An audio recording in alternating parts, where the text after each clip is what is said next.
வணக்கம் ப்ரோ, இந்த பதிவு உங்களுக்கு தான்.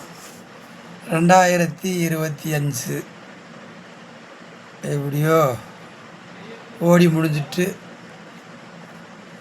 நாளை மறுதினம் நமக்கு 2026 பிறக்க போகுது. ஒரு சில மக்கள் சொல்கிறாங்க, நம்ம நாட்டில் மது கடை எடுக்கணும், மது ஒழிக்கணும் அப்படின்னு சொல்கிறாங்க. அதுக்கு அரசியல் கட்சிகளும் தேர்தல் வாக்குறுதி கொடுக்குறாங்க. திருப்பி அந்த மதுக்கடையில் மூட முடியலை. ஆமாம், மதுனால் மானம் போச்சு, மரியாதை போச்சு, மதிப்பு போச்சு, பொருளாதாரம் போச்சு, ஏன் உடல் கட்டமைப்பு போச்சு, உடல் ஆரோக்கியம் போச்சு, எல்லாமே போச்சு. அது நமக்கு எல்லாருக்கும் தெரியும். ஆனால் மதுக்கடையில் மூடணும்னு ஒரு குரூப் சொல்கிறாங்க, மதுக்கடையை திறக்கணும்னு ஒரு குரூப் சொல்கிறாங்க.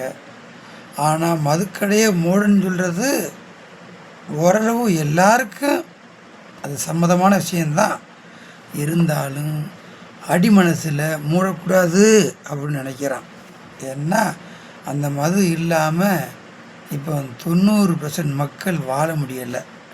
அதனால் இந்த 2026 பிறக்க போகிற 2026 யாரும் குடிக்கக்கூடாதுன்னு நம்ம சத்தியம் பண்ணுவோம்.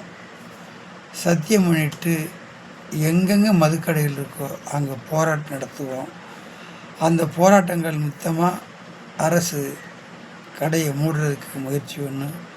அதை எந்த விஷயத்தையும் மக்கள்கிட்ட இருந்து போனால் தான் அந்த விஷயம் அமலுக்கும் வரும் ஒழிய அரசுகிட்ட இருந்து வராது. மக்களாகிய நாம் என்னத்தை ஃபாலோ பண்ணுறோமோ, என்ன செய்கிறோமோ அதான் இந்த நாட்டில் நடக்கும். அரசு என்ன செய்யும்? சட்டம் போடும், திட்டம் போடும், ஒரு காரியத்தை சொல்லும். மக்களாகிய நாம் தான் குடிக்கக்கூடாதுன்னா குடிக்கிற கடைக்கு போகாதையா, கடையை மூடிடுவான். குடிக்கிற கடைக்கு மட்டும் நீ போகாமல் இரு, எப்படி மதுக்கடையாங்க மடையை மூடிடுவான்ல. அப்போது நம்ம விடியக்கால் நிற்கிறான், மத்தியானம் நிற்கிறான், காந்தி ஜெயந்தினா நிற்கிறான், கொஞ்சம் முன்ன பின்ன லேட் ஆகிட்டுனா பிளாக்கில் நிற்கிறான். அனைத்து தப்புமே நம்ம பண்ணிக்கிட்டு மதுக்கடையை மூடுன்னு அரசை குறை சொன்னால் அது தப்பு.